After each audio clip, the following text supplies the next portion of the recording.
The great chamber of the Galactic Council stretched for nearly a mile in every direction. Its walls were made of living crystal that pulsed with soft blue light. Hundreds of species filled the circular seats that rose toward the ceiling like steps in an ancient arena.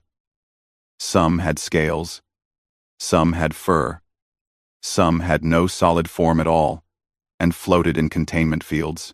They had come from every corner of the known galaxy to discuss matters of territory, trade, and power. Ambassador Xyrith Kolvan of the Valorian Dominion stood at the center of the chamber.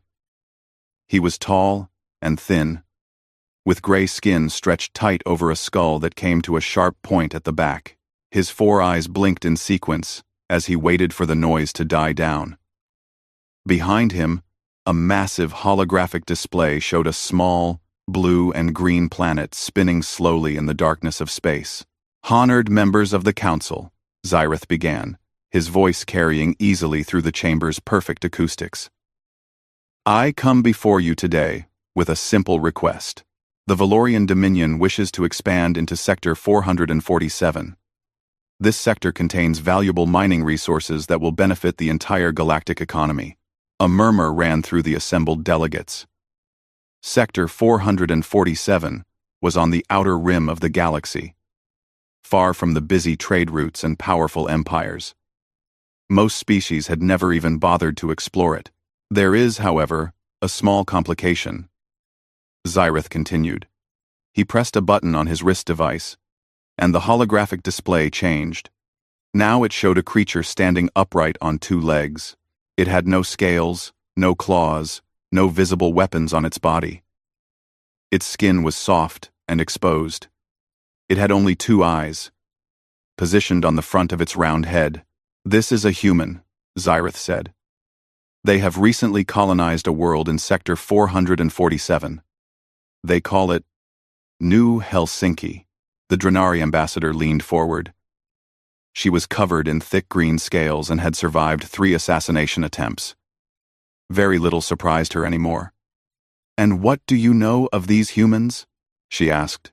Xyrith smiled, showing rows of small, sharp teeth. "Very little, because there is very little to know. They achieved interstellar travel less than 100 years ago. They have no natural armor, no venom, no claws or fangs. They require sleep for approximately 1/3 of their existence. They die from temperature changes that most of us would find merely uncomfortable." He paused for effect. "They are, in simple terms, one of the weakest species we have ever encountered." Laughter rippled through the chamber. The Korvathi delegate, a massive creature with 4 arms and skin like stone, slapped his knee. "And you need council approval to deal with these soft creatures?" he bellowed. "Just brush them aside and take what you want."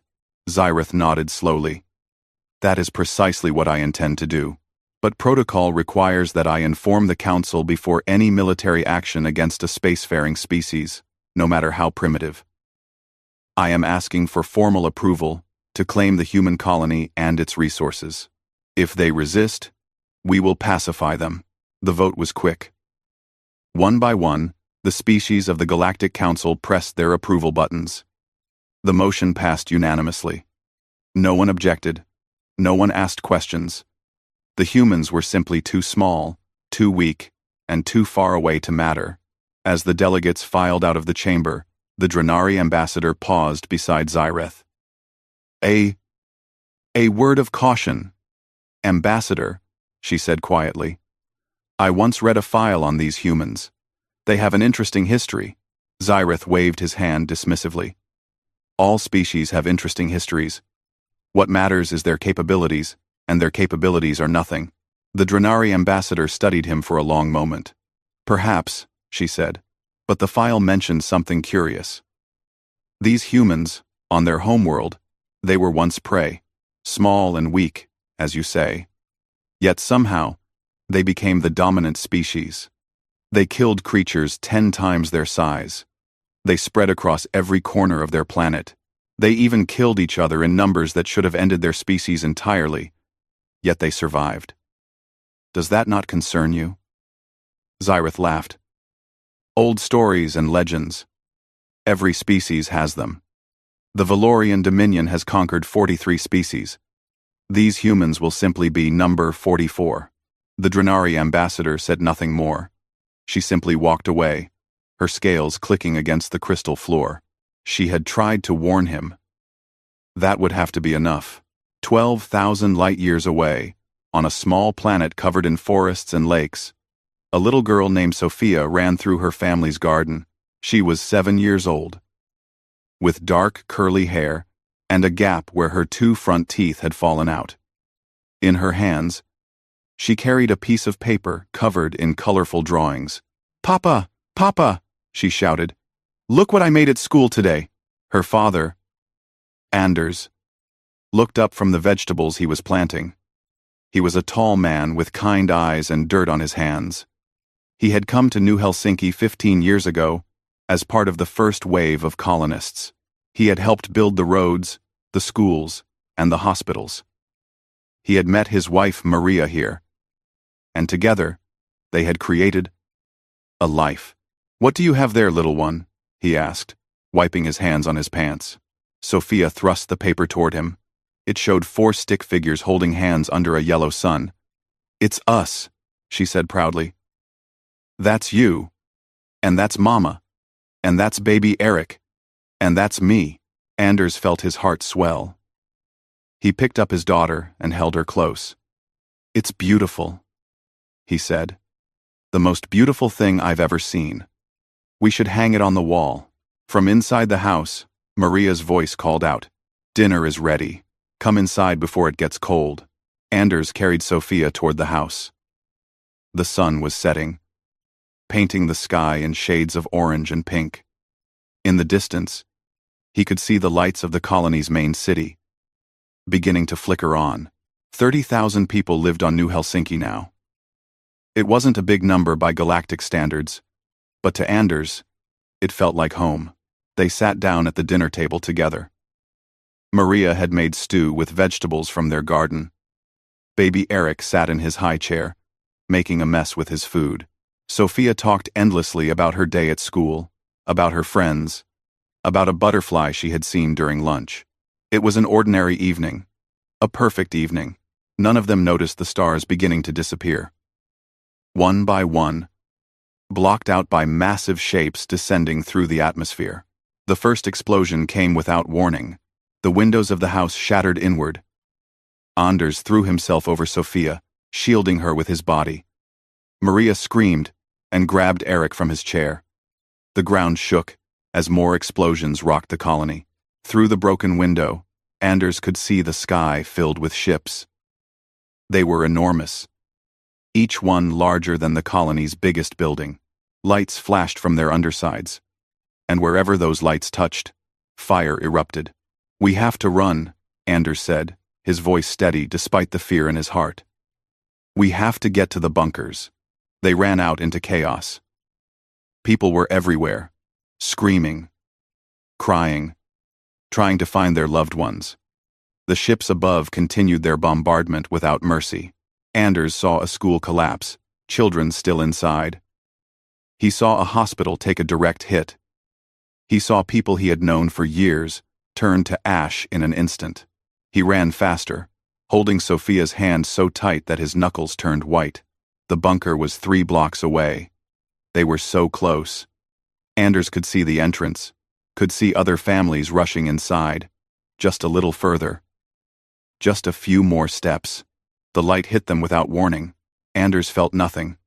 One moment he was running, holding his daughter's hand. The next moment, there was only silence and darkness. The last thing he saw was Sophia's drawing, somehow still clutched in his other hand, the 4 stick figures still holding hands under the yellow sun. The attack lasted 6 hours. When it was over, 12,000 human beings were dead. The colony of New Helsinki was nothing but smoke and ashes. The Valorian soldiers walked through the ruins, scanning for survivors. They found very few.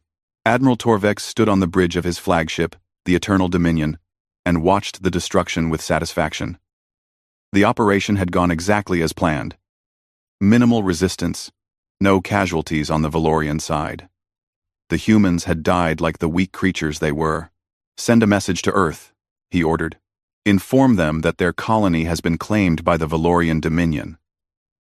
They have one standard month to surrender all remaining colonies and submit to our rule. If they refuse, they will be exterminated." His communications officer nodded and began preparing the transmission. Admiral Torvex returned to his quarters to rest. It had been a long day, but a successful one.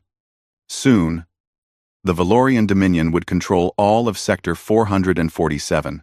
The humans would either surrender or die, and either outcome was acceptable. He did not bother to learn the names of those he had killed. They were just numbers to him. Statistics. Acceptable losses in the pursuit of expansion. He did not know about Sophia's drawing. He did not know about Anders and Maria and baby Eric.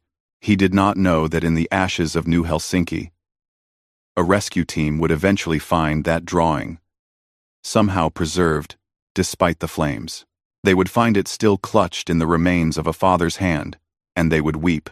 He did not know any of this, but he would learn. On Earth, the message arrived at 3:47 a.m. Greenwich Mean Time. Within minutes, every government on the planet had been notified. Within hours, every news network was broadcasting the same images. The burning ruins of New Helsinki, the massive Valorian ships, the body count that kept climbing as more information came in. 12,000 dead. Men, women, and children. Farmers, and teachers, and doctors. Entire families erased in a single night. The world watched in horror, and then, slowly, the horror turned to something else. The emergency session of the United Nations was the largest in human history. Every nation sent representatives. Enemies who had not spoken in decades sat side by side. Old grudges, ancient hatreds, generations of distrust, all of it melted away in the face of what had happened. When the Valorian demand was read aloud, surrender or be exterminated, there was silence in the chamber. Then someone laughed. It was not a happy laugh. It was the kind of laugh that comes before violence. The kind of laugh that means someone has made a terrible mistake. One by one, other voices joined in. The laughter spread through the chamber, growing louder and louder until it echoed off the walls. Delegates from countries that had been at war for centuries laughed together. They laughed at the absurdity of the demand. They laughed at the arrogance of creatures who thought they could threaten humanity and expect submission. When the laughter finally died down, the Secretary General rose to speak. "I believe," she said calmly, "that our response should be clear." The vote was unanimous. The response was sent back along the same communication channel the Valorians had used. It contained a single word, translated into every language the computer could identify. No. On the Eternal Dominion, Admiral Torvex received the human response with confusion. "Just one word?" he asked his communications officer. "Nothing else? No counteroffer? No plea for mercy? And health?" "Nothing else, Admiral. Just the word, no." Torvex frowned.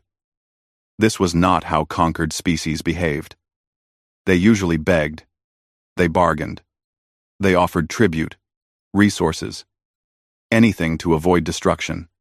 They did not simply refuse. "Perhaps they do not understand the situation," he said finally. "Send another message. Explain in detail what will happen to their remaining worlds if they do not comply." The message was sent. The response came back within an hour. It was the same single word. No. Admiral Torvex felt the first stirring of unease in his chest. Something was wrong. These humans were supposed to be weak, primitive, insignificant. They were supposed to surrender. Why were they not afraid? He did not know it yet. But he had just made the worst mistake of his life. He had attacked a species that did not know how to surrender. He had killed their children. And in doing so, he had awakened something that had slumbered for centuries. On Earth, the factories were already beginning to retool. The scientists were already beginning to design. The soldiers were already beginning to train. Humanity was not preparing to negotiate. Humanity was preparing for war. And when humans go to war, truly go to war, the galaxy would soon learn that there is no force in existence more terrifying. The Valorians had started this fight. Humanity intended to finish it. In a small office in Geneva, a woman named Elena Vasquez sat at her desk, staring at a holographic image of New Helsinki. She had been chosen to lead humanity's military response. She had fought in 3 wars during her career and had never lost a battle. But this was different. This was not a war between nations. This was a war for survival.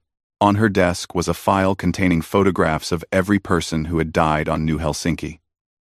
She had looked at each one. She had memorized their names. She had promised herself, silently, that she would remember them until the day she died. One photograph in particular caught her attention. It showed a little girl with dark curly hair and a gap-toothed smile. According to the file, her name was Sophia. She was 7 years old. She liked to draw pictures of her family. Elena traced the photograph with her finger. "I promise you," she whispered. "They will pay for what they did. Every single one of them. I will make sure of it."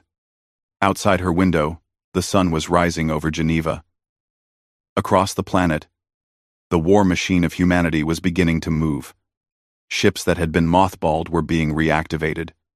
Weapons that had been banned were being rebuilt. Volunteers were flooding recruitment centers in every city, on every continent. The Valorians had thought they were attacking a weak and primitive species. They were about to discover just how wrong they were.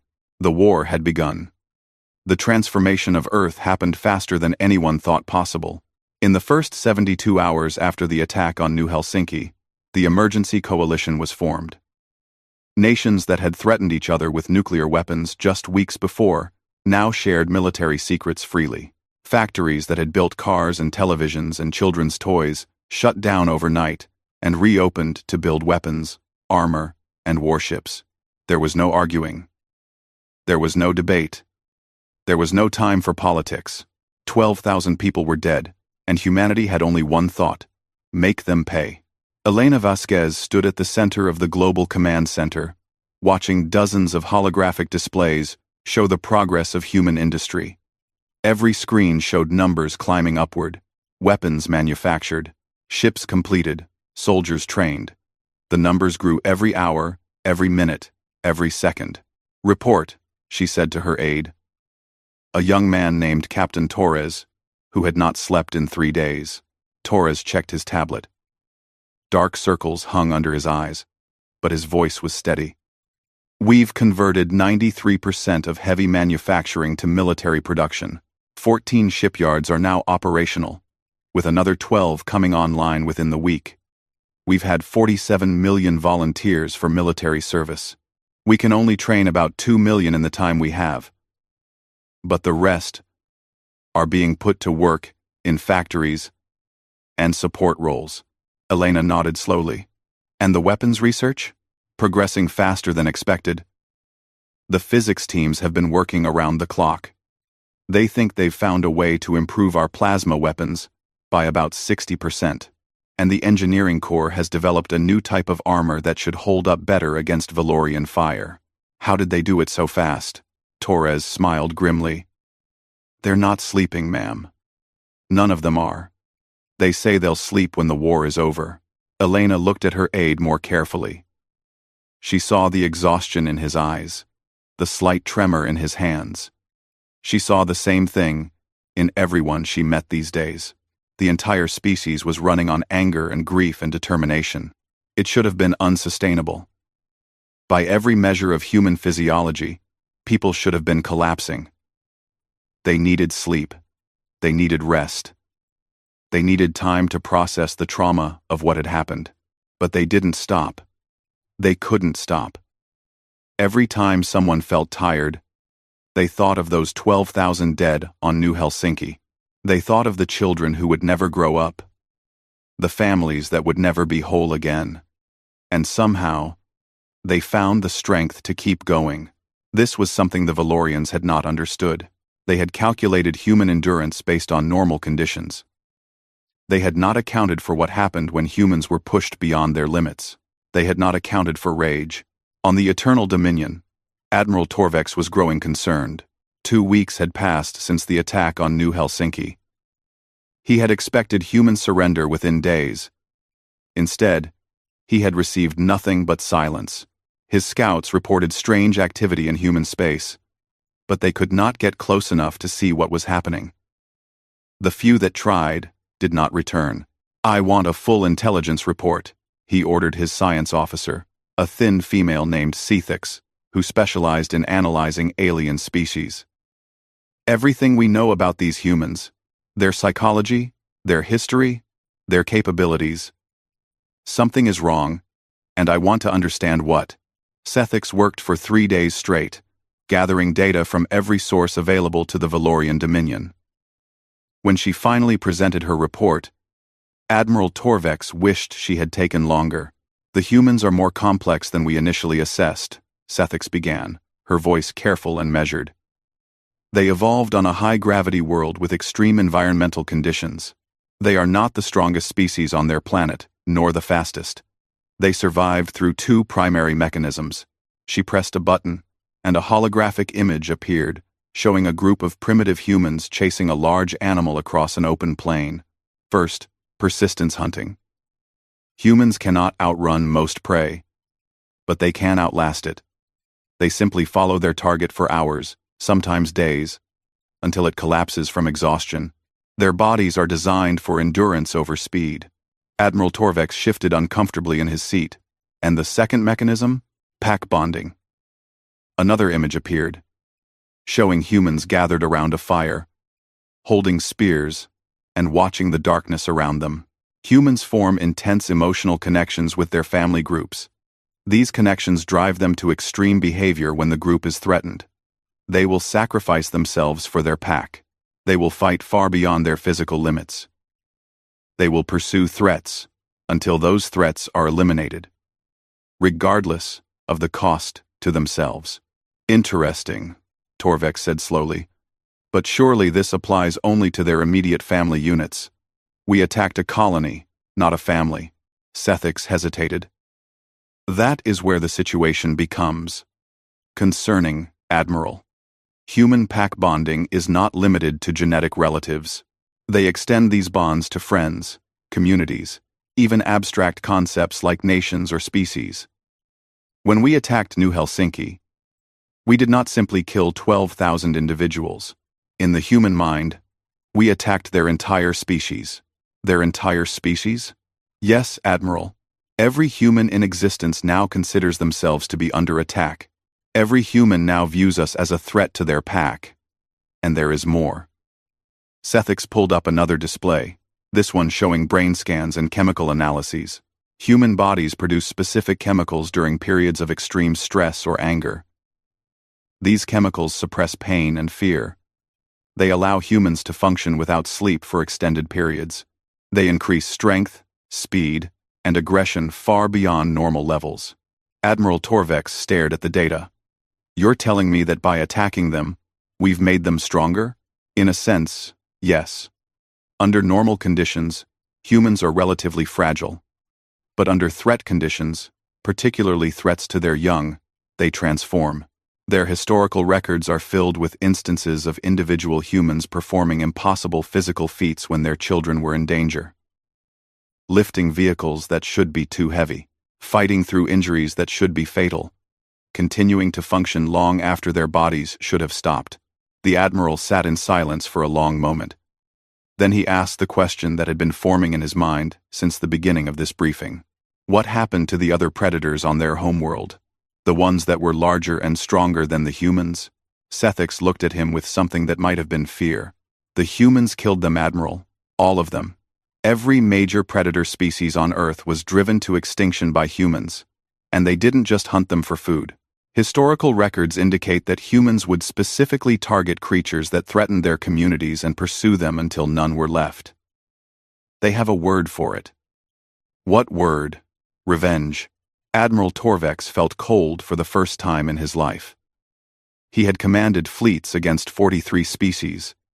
He had seen enemies that were faster, stronger, better armed than the Valorians.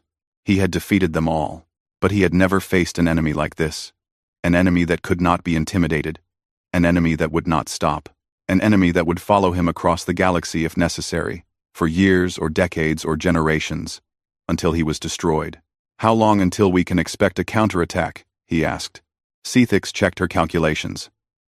Based on their industrial capacity and current activity levels, 6 months, at minimum. Possibly as long as a year. Then we have time to prepare. With respect, Admiral, I don't think you understand. Sethix pulled up one final display. It showed a graph of human industrial output over the past 2 weeks. The line climbed upward at an angle that should have been impossible. This is their production rate. They are building weapons faster than any species we have ever encountered. They are working in shifts around the clock. They are converting their entire civilization to a war footing. That cannot be sustained. Under normal circumstances, no. But these are not normal circumstances. They are not sleeping, Admiral. They are not resting. They are not even eating properly. And they don't care. Their bodies are destroying themselves from the inside, and they don't care.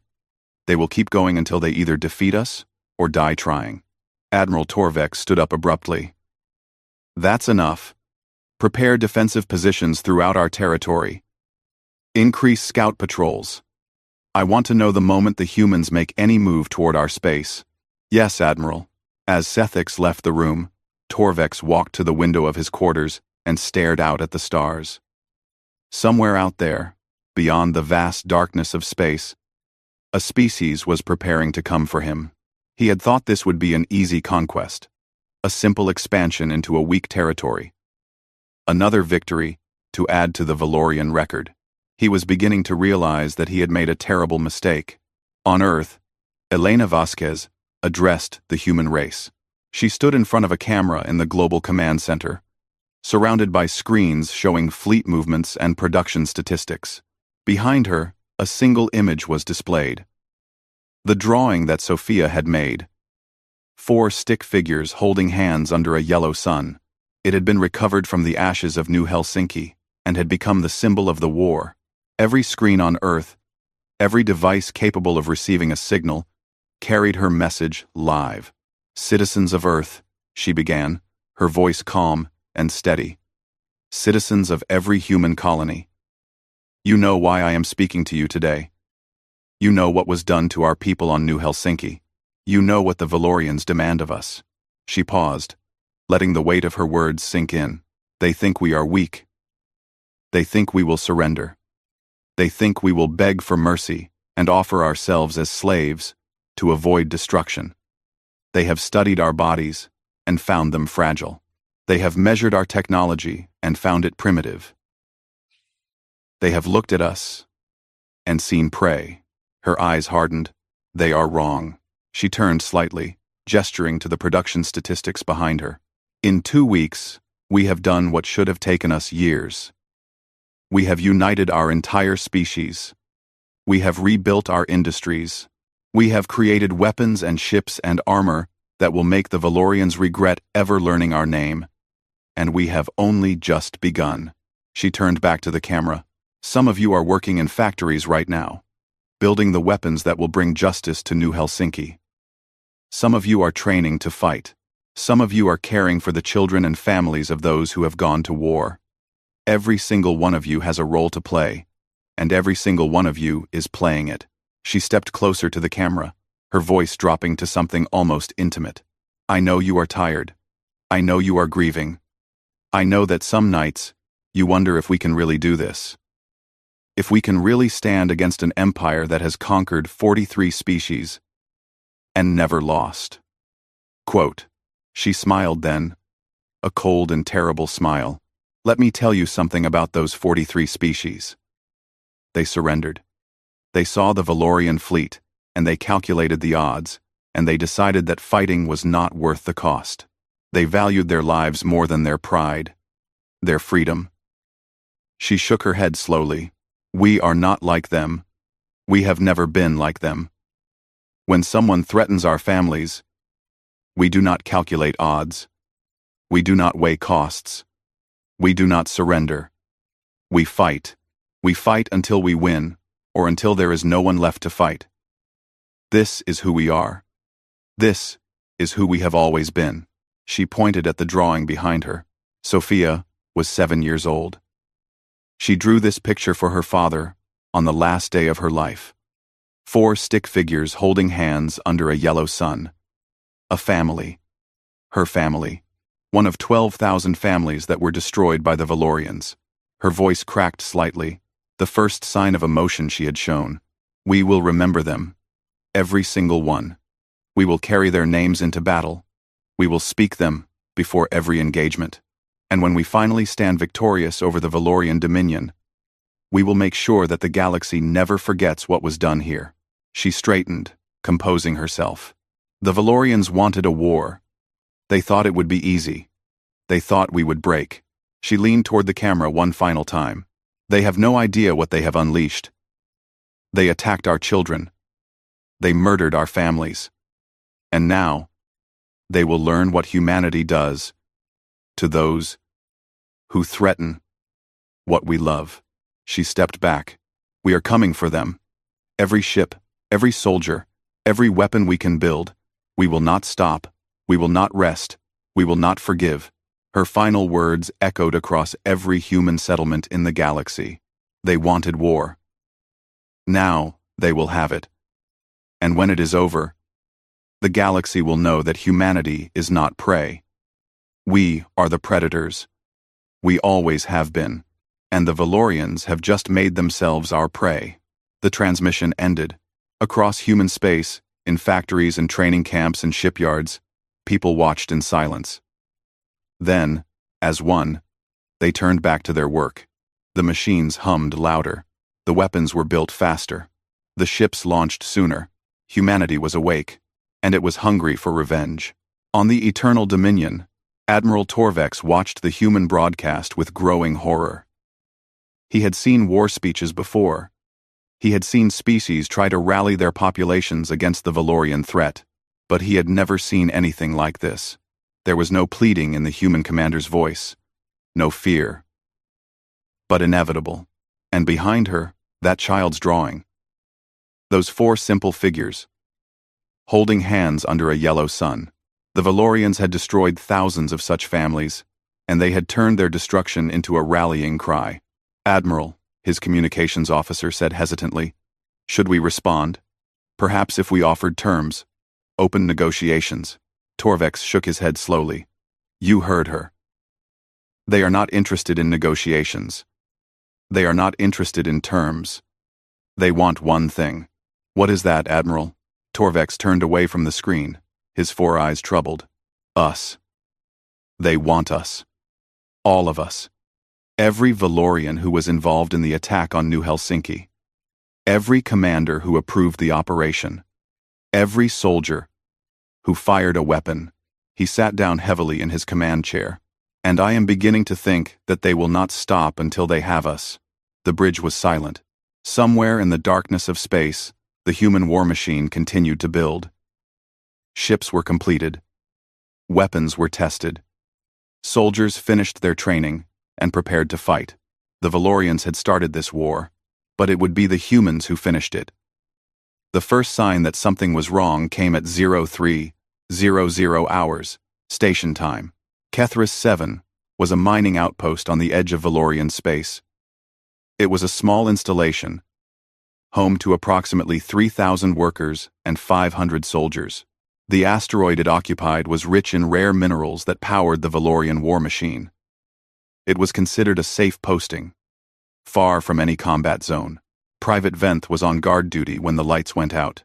One moment, the corridor was bright and normal. The next, darkness. Complete and total darkness. Venth reached for his communication device, but it was dead. His weapons targeting system was offline. Even the emergency lights, which were supposed to activate automatically, remained dark. Control? He whispered into the silence. Control. Do you copy? No response. Venth stood very still, listening.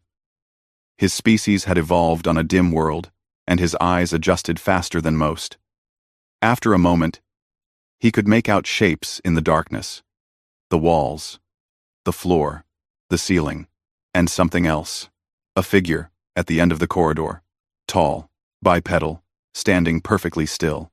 "Identify yourself," Venth called out, raising his weapon even though he knew it wouldn't fire. The figure did not respond. Venth took a step forward. His training told him to hold position, to wait for backup. But backup was not coming. The communications were dead. He was alone. He took another step. The figure was gone. Venth blinked. He had only looked away for a moment, a fraction of a second. But the corridor was empty now. Nothing but shadows and silence. Then he heard it. A whisper. Right beside his ear. A voice speaking words he did not understand, in a language he had never heard. For Sophia, something hit him from behind, and Private Venth knew nothing more. Commander Yethix was reviewing supply reports when the alarm finally sounded.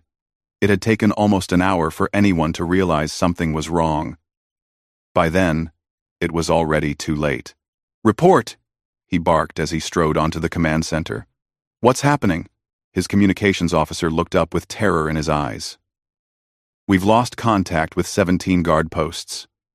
Power is out in sectors 4 through 12. And..." He swallowed hard.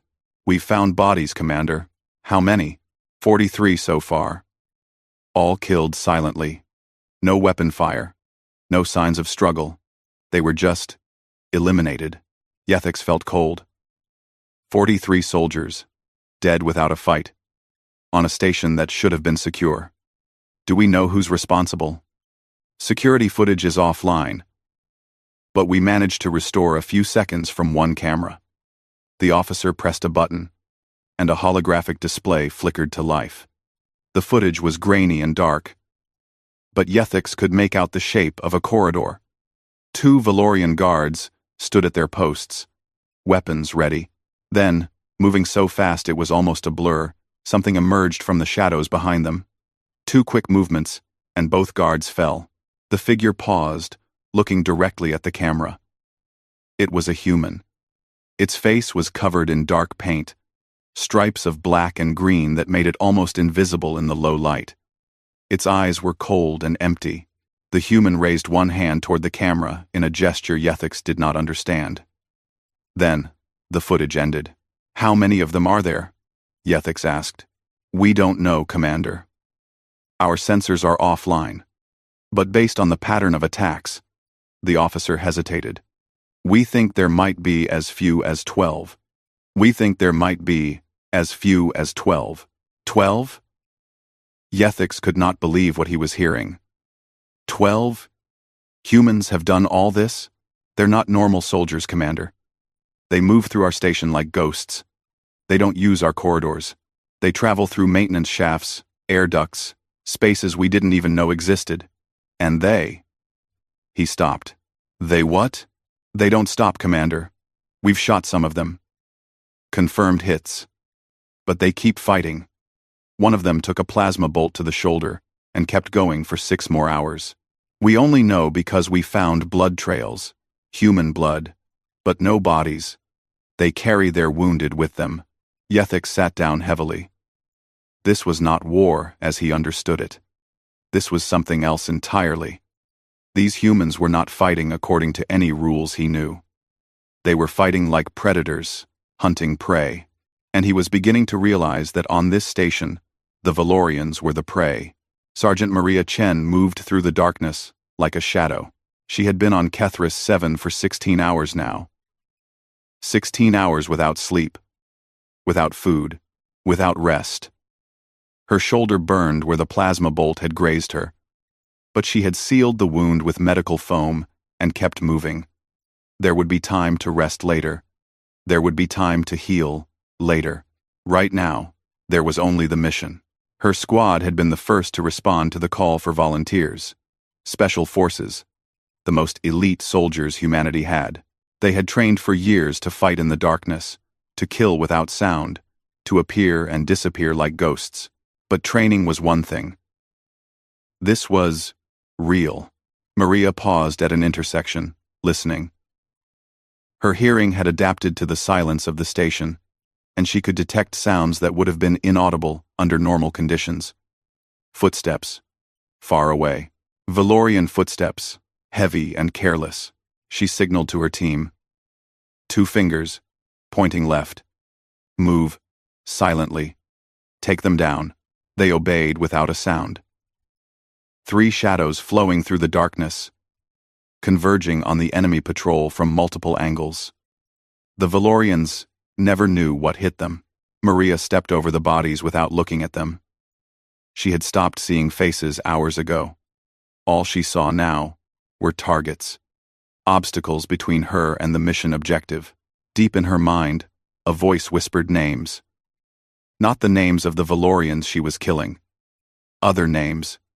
Sophia, Anders, Maria, Eric. 12,000 names, scrolling endlessly through her consciousness. Before every mission, the soldiers watched a video.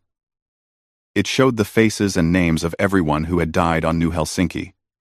Every soldier was required to memorize at least 100 names, to carry them into battle, to speak them before the killing began. Maria had memorized all 12,000. For Sophia, she whispered as she moved through the station. The names gave her strength. They pushed back the exhaustion, the pain, the fear. They reminded her why she was here, why she kept fighting, even when her body screamed for rest. She was not just a soldier. She was a messenger. She was carrying the voices of the dead to those who had killed them, and she would not stop until the message was delivered. In space above Kethris 7, the real battle was just beginning. Admiral Torvex had dispatched a fleet to protect the mining outpost as soon as he learned of the infiltration. 30 warships, more than enough to destroy any human force that might appear. But the humans did not fight like any species the Valorians had encountered before. The first attack came from an asteroid field that had been declared safe. Sensors showed no ships, no energy signatures, nothing but rocks and dust. Then, without warning, the rocks began to move. Evasive action, the Valorian fleet commander screamed. All ships, evasive action. Too late. The asteroids had been hollowed out and filled with explosives. Humans had pushed them into position over a period of weeks, moving them so slowly that Valorian sensors had registered them as natural debris. 3 ships were destroyed in the first wave. Then the human fleet appeared. It was smaller than the Valorian force, only 20 ships to their remaining 27. By normal tactical calculations, the Valorians should have won easily. But the humans did not fight by normal tactical calculations. Their ships moved in patterns that made no sense. They ignored defensive formations. They took risks that should have been suicide. 1 human destroyer, its weapons destroyed, and its hull burning, flew directly into the hangar bay of a Valorian carrier. The resulting explosion destroyed both ships. They're insane, the Valorian commander whispered. They're completely insane. They're completely insane. He was wrong. The humans were not insane. They were simply operating by a different set of rules. Rules that said victory was more important than survival. Rules that said every dead Valorian was worth any price. The battle lasted 4 hours. When it was over, both fleets were crippled. The Valorians had lost 18 ships. The humans had lost 15. By any normal measure, it was a draw. But the humans did not see it that way. They saw that they had faced a superior force and stood their ground. They saw that they had killed more than they had lost. They saw that the Valorians could bleed, and that was all they needed to see. Admiral Torvex received the news in his quarters, alone. 18 ships lost. Kethris 7 effectively neutralized. And reports coming in from across Valorian space of similar attacks. Small teams of humans, infiltrating stations and outposts, hitting supply lines, destroying infrastructure. They were not trying to conquer territory. They were trying to break the Valorian war machine one piece at a time. And it was working. Torvex pulled up a map of Valorian space.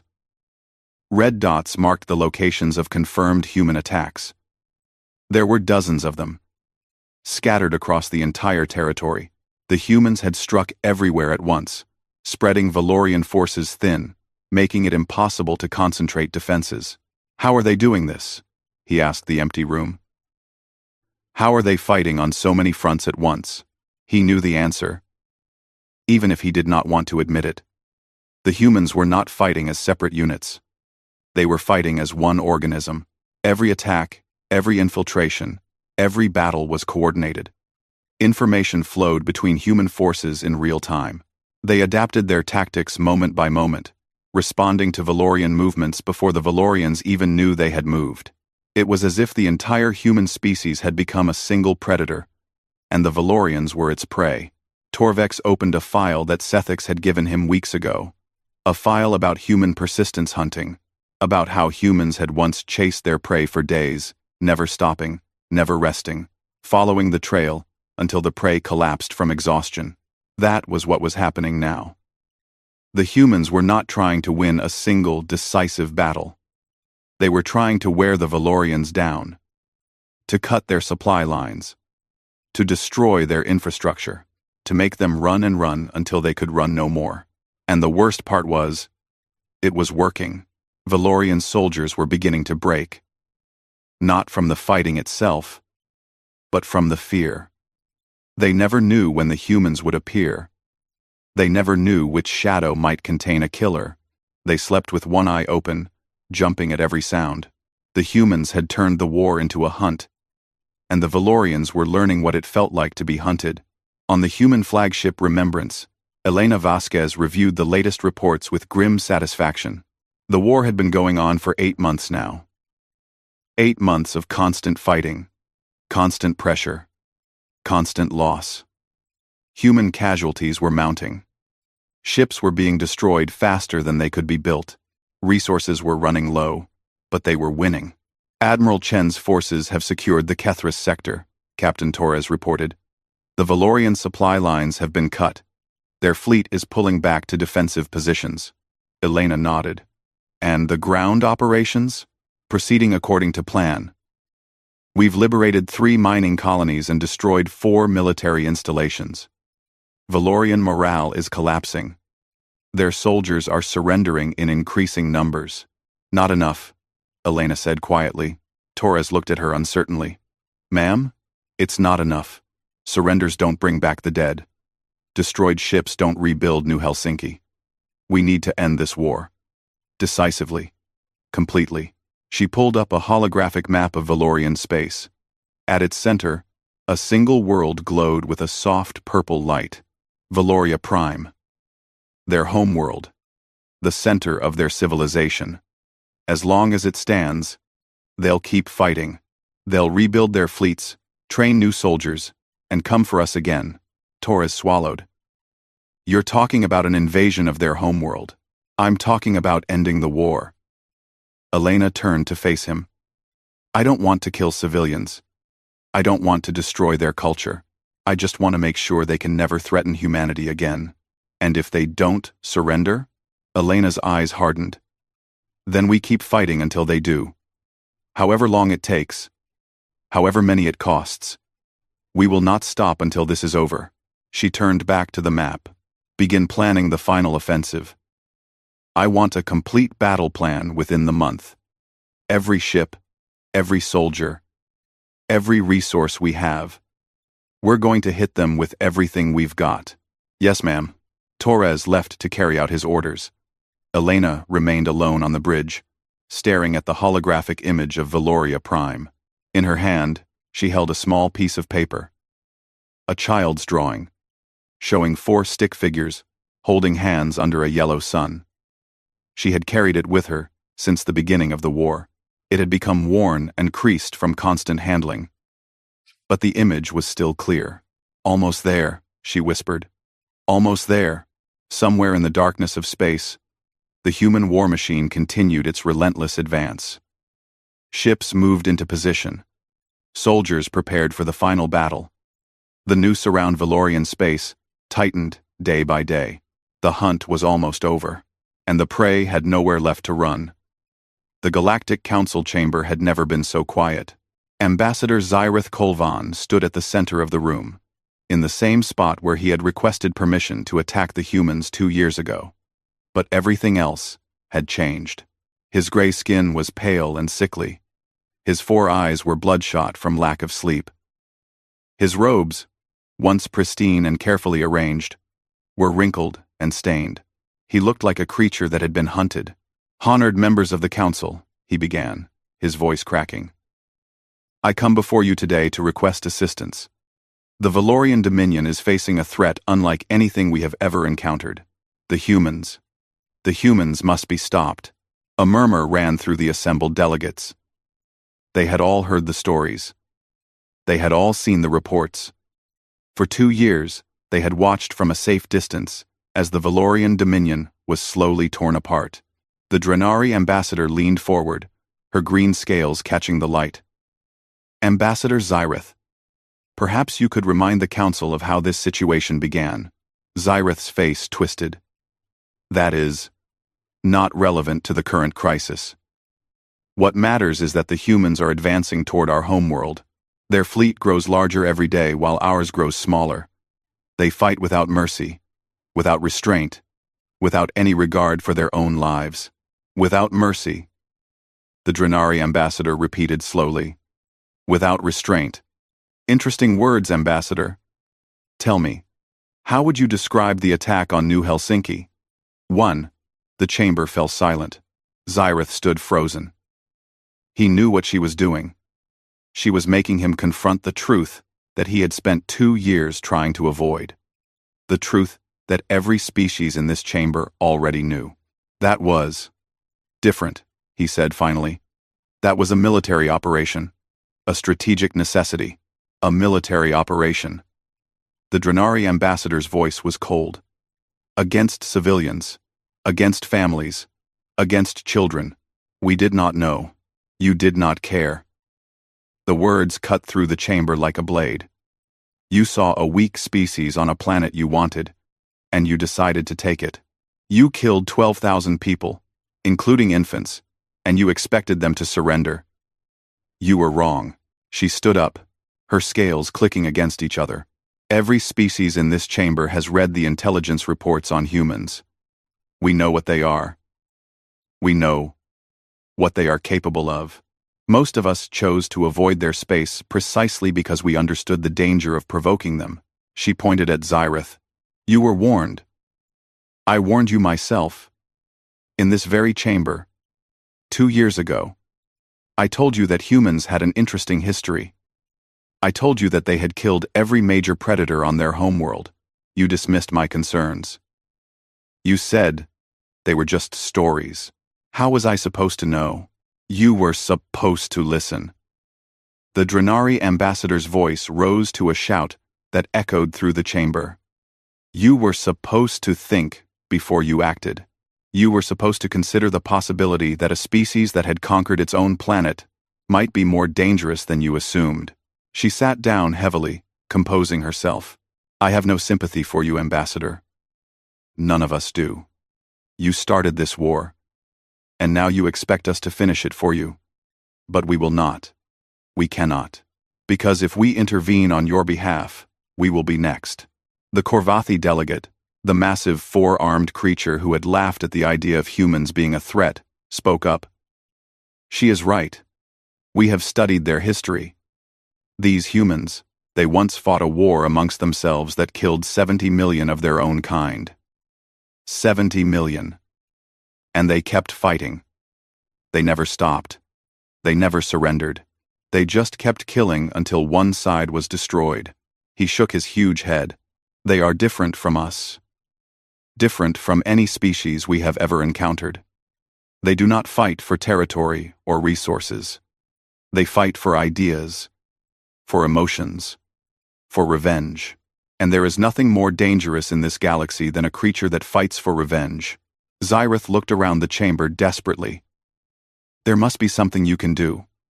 Some way to stop them. If the Valorian Dominion falls, the humans will not stop there. They will come for all of you." The chamber considered this in silence. Finally, the Thalassian ambassador spoke. He was an ancient creature. his body half submerged in a tank of liquid that kept him alive. He had witnessed the rise and fall of a dozen empires. You misunderstand, Ambassador. The humans are not coming for us. They are coming for you. They have made it very clear that their war is with the Valorian Dominion and no one else. They have even sent diplomatic messages to several of us, assuring us that they have no aggressive intentions toward any species that did not participate in the attack on New Helsinki. Diplomatic messages? Yes. Quite polite, actually. They explained their situation, their goals, and their terms for peace. They said they do not want conquest. They do not want empire. They just want justice for their dead. Zyrith felt the ground shifting beneath his feet. And you believed them? We studied them. We observed their behavior. And yes, we believe them. The humans are not like us. They do not seek power for its own sake. They simply want to be left alone. Unfortunately for you, you did not leave them alone. You attacked their children. And now you must face the consequences. The Drenari ambassador spoke again. There is something you should understand, Ambassador. Something that might help you comprehend why we will not intervene. Humans have a saying. They say that there is nothing more dangerous than a parent protecting their young. She paused. Every human in the galaxy now sees themselves as a parent of New Helsinki. Those 12,000 dead are their children. All of them. Every human soldier who fights, every worker who builds weapons, every leader who plans strategy. They all carry those names with them. They speak them before battle. They write them on their weapons. They tattoo them on their bodies. Her voice dropped to almost a whisper. You did not just kill 12,000 people, Ambassador. You created 12,000 martyrs. And the humans will never forget them. Never. Not in 100 years. Not in 1,000. They will remember New Helsinki until the end of their species. And as long as they remember, you will never be safe. Zyrith stood in the center of the chamber, surrounded by species that had once respected and feared the Valorian Dominion. Now they looked at him with something worse than contempt. They looked at him with pity. Is there nothing you can offer? He asked, his voice barely a whisper. The Thalassian ambassador considered for a moment. We can offer you advice, Ambassador. Surrender. Accept whatever terms the humans demand. Cooperate fully with their investigation into the attack on New Helsinki. Hand over every commander and soldier who participated. And pray that it is enough. Surrender? The word tasted like ash in Zyrith's mouth. The Valorian Dominion has never surrendered. In 43 conquests, we have never, then you will be destroyed. The words hung in the air. Final and absolute. The humans will not stop. They cannot stop. They are not built that way. As long as there is a single Valorian soldier who participated in New Helsinki still alive, they will keep fighting. And even if you somehow manage to defeat their current fleet, they will simply build another, and another, and another. They will keep coming, until one side is completely destroyed. The Korvathi delegate nodded grimly. I have seen the projections. Even if you somehow won every battle from now until the end of the war, the humans would still outlast you. Their population is larger, their industrial base is stronger, and their will to fight is infinite. But most importantly, the Drenari ambassador added, they have nothing to lose. You took everything from them when you attacked New Helsinki. Their innocence, their sense of safety, their belief that the galaxy was a place where they could live in peace. Now they know the truth. And that knowledge has transformed them into something that cannot be stopped. The vote was quick and unanimous. No assistance would be offered to the Valorian Dominion. Each species would maintain strict neutrality in the human-Valorian conflict. As the delegates filed out of the chamber, the Drenari ambassador paused beside Zyrith. I told you, she said quietly. 2 years ago, I warned you. You should have listened. She walked away without another word. Zyrith stood alone in the empty chamber, surrounded by silence. Above him, The living crystal walls pulsed with their soft blue light. Indifferent to his despair, he had come looking for salvation. He had found only condemnation. The galaxy had made its choice, and the Valorian Dominion would face the humans alone. On the human flagship Remembrance, Elena Vasquez received news of the Council's decision with grim satisfaction. They refused to help, Captain Torres reported. Every species voted against intervention. The Valorians are on their own, Elena nodded slowly. It's what I expected. No one wants to make themselves a target. Some of the other species have even sent us messages of support, unofficially, of course. The Drenari ambassador in particular seems to have a very low opinion of the Valorians. She tried to warn them. Before the attack, I read the transcript. Elena's voice was distant, thoughtful. She told them about our history, about what we are. They didn't listen. She turned to look at the tactical display.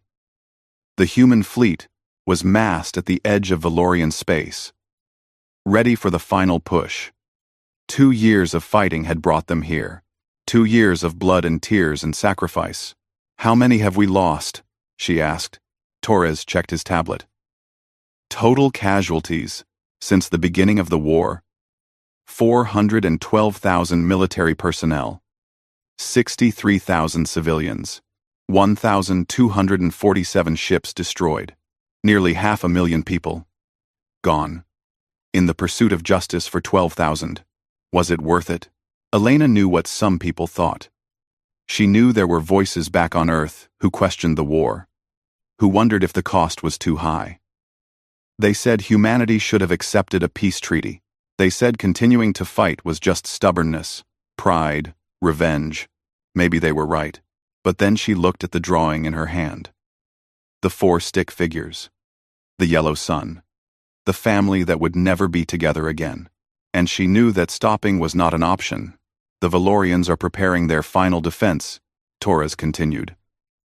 Intelligence suggests they've pulled every ship they have back to their homeworld. They're going to make their stand there. Then that's where we'll end it. Elena stood up, straightening her uniform. Signal the fleet. We move at dawn. Ship time.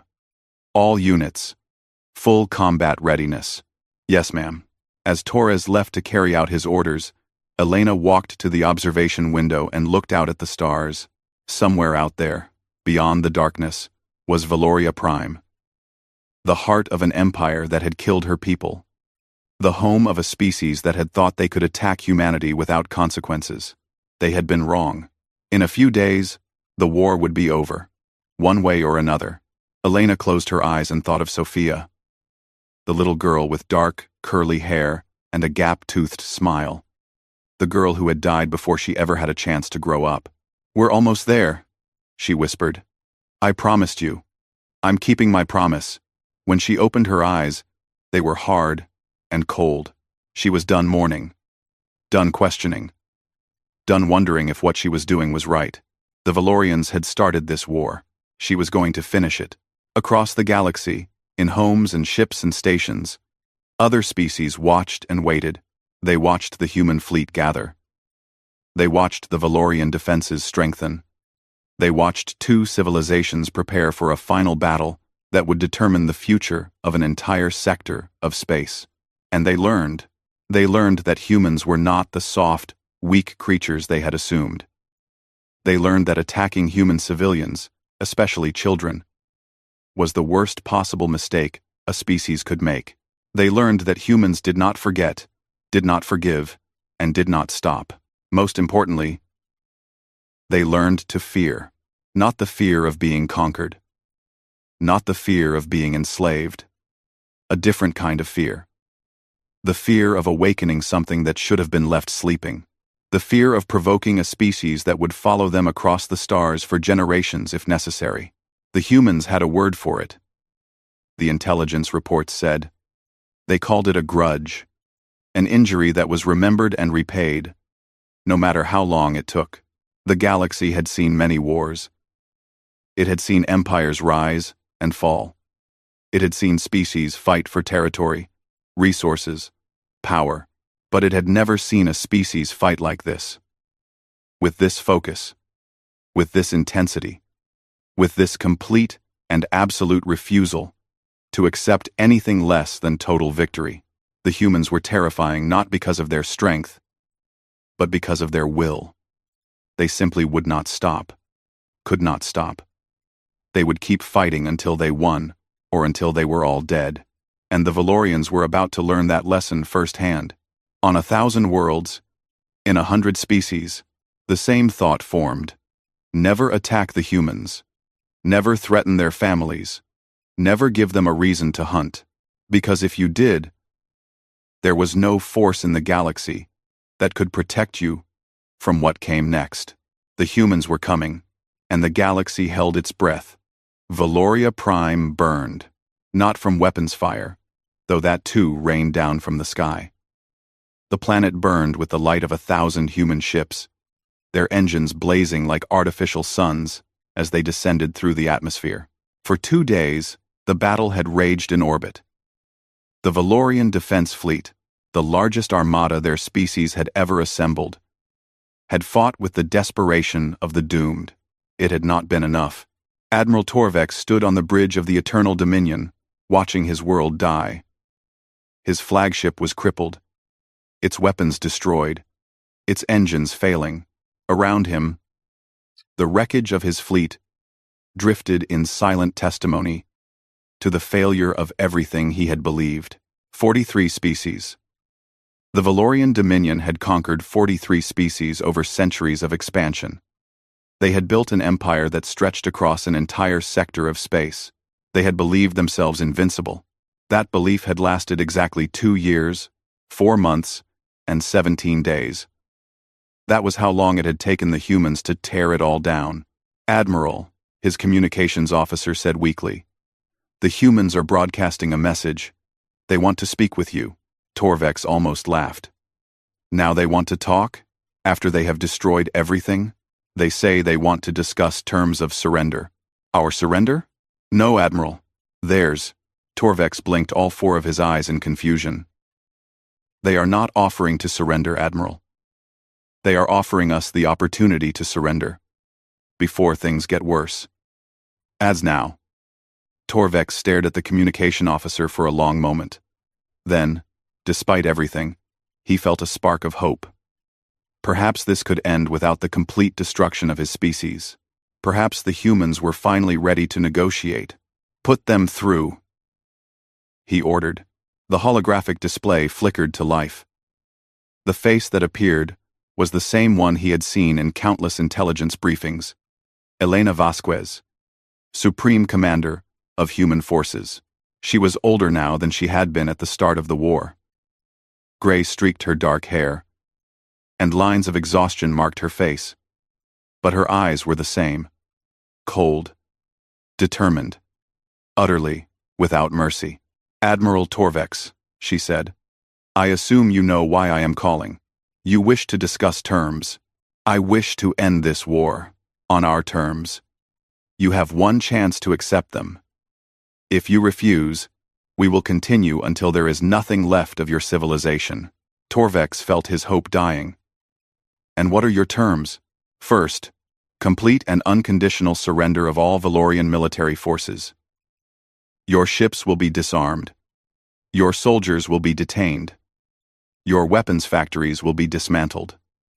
And second, every individual who participated in the attack on New Helsinki will be identified and tried for crimes against humanity.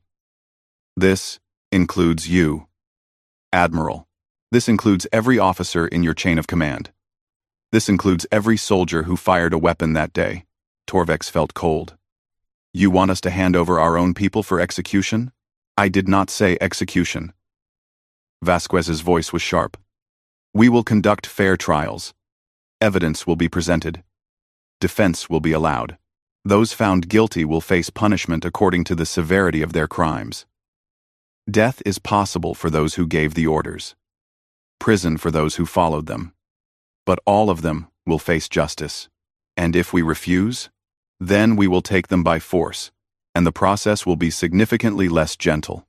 Torvex considered his options. He had very few. His fleet was destroyed. His planet was surrounded. The human ground forces were already landing in the major cities, meeting resistance that grew weaker by the hour. "Is that all?" he asked finally. "No, there is one more thing." Vasquez's expression changed. Something passed across her face that might have been pain. "The names of the 12,000 people who died on New Helsinki. You will learn them. Every Valorian will learn them. Your schools will teach them. Your monuments will bear them. For as long as your civilization exists, you will remember what was done and what it cost. You want us to memorize the names of the people we killed? I want you to remember them. I want your children to remember them. I want your children's children to remember them. 1,000 years from now, New Helsinki must never be forgotten. The moment your species forgets, the moment you begin to think that what happened was acceptable, that it could be done again without consequence, that is the moment we will return." She leaned forward. "Do you understand what I am telling you, Admiral? We are not destroying you because we do not want to become what you are. We do not slaughter civilians. We do not burn colonies. We fight soldiers who try to stop us, and when the fighting is over, we stop. That is what separates us from you. But you will never forget. And neither will we. Every human child will learn about New Helsinki. Every human will know what the Valorians did and what we did in response. This is our guarantee that it will never happen again." Memory. The most powerful weapon in the galaxy. Torvex stood in silence for a long moment. Then, slowly, he lowered his head. "We accept your terms," he said. "The Valorian Dominion surrenders." The surrender ceremony took place 3 days later in the great plaza of Valoria Prime's capital city. The city was scarred but intact. Human forces had been careful to minimize civilian casualties. They had targeted military installations, government buildings, defensive positions, not homes, not schools, not hospitals. The contrast with New Helsinki could not have been more stark. Elena Vasquez stood at the center of the plaza, surrounded by human soldiers in their black and gray armor. Across from her, Admiral Torvex and the surviving members of the Valorian High Command knelt in the traditional posture of defeat. Their weapons lay at their feet. Their heads were bowed. Above them, a massive holographic display showed 12,000 faces. They scrolled past slowly, one after another. Each face was accompanied by a name, an age, and a brief description. Sophia, age 7. Loved to draw. Anders, age 42. Helped build the colony. Maria, age 39. Made the best stew in the neighborhood.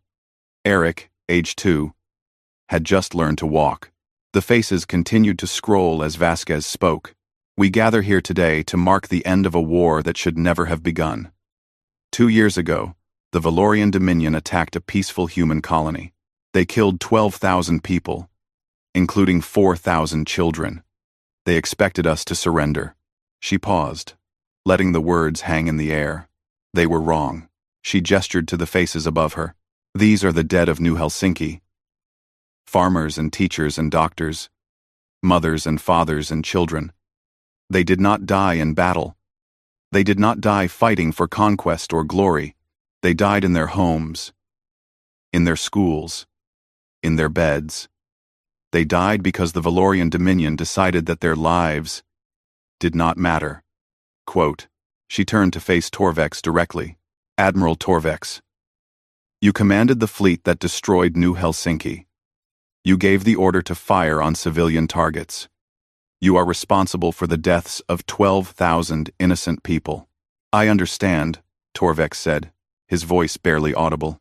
"Do you? Do you truly understand what you have done?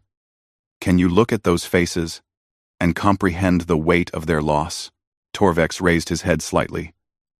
His 4 eyes found the holographic display, and for a long moment, he watched the faces scroll past. Sophia, with her gap-toothed smile. Anders with dirt on his hands from working in his garden. Maria laughing at something off-camera. Eric reaching for his mother's arms. Something changed in the Admiral's expression. For the first time, he was not seeing statistics or acceptable losses. He was seeing people, with real lives and real families. People who would never grow old, never have children, never see another sunset.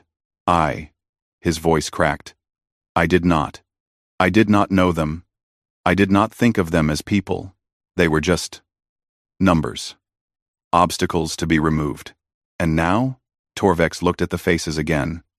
Tears began to stream from all four of his eyes. Now I see them. Now I understand. He lowered his head. I am sorry. I know it means nothing. I know it cannot bring them back. But I am truly, deeply sorry for what I have done. Vasquez watched him for a long moment. Then, slowly, she nodded. Your apology is noted. But apologies are not enough. Words do not rebuild what was destroyed. Words do not bring back the dead. Actions are required. Memory is required. Remembrance is required. She turned to address the crowd of Valorians who had gathered to witness the ceremony. By the terms of surrender, every Valorian will learn the names of the dead of New Helsinki. Your schools will teach them. Your monuments will bear them. Your ceremonies will honor them. For the rest of your history, you will carry this weight, not as punishment, but as responsibility. This is the price of what was done. This is the guarantee that it will never happen again. She turned back to Torvex. Admiral Torvex, you will stand trial for your crimes. So will every officer who served under you. If found guilty, you will face whatever sentence the court decides. That is justice. But the killing ends here. Today, no more Valorians will die for what happened on New Helsinki. Your civilians are safe. Your culture will survive. Your species will continue. We did not come here to destroy you. We came here to make sure you never forget. She stepped closer to Torvex, lowering her voice so that only he could hear. I wanted to kill you. Every day for 2 years, I dreamed of it. I imagined my hands around your throat, watching the light fade from your eyes. It would have been so easy, so satisfying. Torvex looked up at her, waiting. But then I thought of Sophia, the little girl whose drawing I have carried since the beginning of this war. She was 7 years old. She drew pictures of her family. She had no hatred in her heart. She just wanted to be happy and safe and loved. Vasquez's voice softened. I asked myself, what would she want? Would she want more death? More destruction? More children growing up without parents? More families torn apart by war? She shook her head. No. She would want peace. She would want the fighting to stop.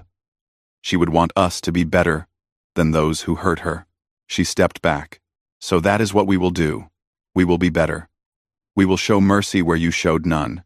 We will spare lives where you took them, not because you deserve it, but because we refuse to become what you are. She turned away. The war is over. Remember why it was fought. Remember what it cost. The message was broadcast across the galaxy 1 week later.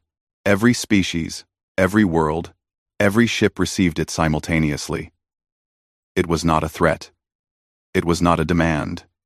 It was simply a statement, delivered in a calm voice by the human Supreme Commander. We are humanity. 2 years ago, a hostile species attacked one of our colonies. They killed 12,000 of our people, including thousands of children. They expected us to surrender. We did not. Instead, we fought. We fought for 2 years across a dozen star systems. We lost nearly 500,000 of our own. But in the end, we won. Not through cruelty or genocide, but through determination, unity, and an absolute refusal to accept defeat. The war is now over. The Valorian Dominion has surrendered. Their commanders will face justice. Their people will remember what was done. And we will ensure that it never happens again. To every species in this galaxy, we offer this message. We do not seek conquest. We do not seek empire. We want only to live in peace, to explore the stars, to build a future for our children. If you leave us alone, we will leave you alone. If you trade with us, we will trade with you. If you offer friendship, we will accept it. But if you attack us, if you threaten our families, if you harm our children, then know this: there is no force in this galaxy that will protect you from what follows. We are humanity. We remember, and we do not forgive. The message ended. Across the galaxy, species that had watched the war from a safe distance considered what they had witnessed. They had seen a weak, primitive species transform into something unstoppable. They had seen the Valorian Dominion, conqueror of 43 species, brought to its knees in just over 2 years. And they learned the lesson that the Valorians had learned too late. Never attack humanity. Never threaten their children. Never give them a reason to hunt. Because if you did, they would come for you. They would find you. And they would never, ever stop. On the bridge of the Remembrance, Elena Vasquez stood at the observation window and looked out at the stars. The war was over. The dead were avenged. The galaxy had learned to fear humanity. But the cost had been so high. She held Sophia's drawing in her hands, the paper worn nearly transparent from 2 years of constant handling. The 4 stick figures still held hands under the yellow sun, a family frozen in a moment of happiness that had been shattered by weapons, fire, and greed. "I kept my promise," she whispered. "I brought them justice. I hope it was enough." The stars offered no answer. They simply burned in the darkness, cold and distant and eternal. Elena Vasquez folded the drawing carefully and placed it in her pocket. Then she turned away from the window and walked off the bridge, leaving the war behind her. But she would never forget New Helsinki. None of them would. Not the humans, who would carry the memory of their dead across the centuries. Not the Valorians, who would teach the names to every generation that followed. Not the galaxy, which would remember forever that humanity was not prey. They were the predators. They always had been, and the universe had finally learned the truth.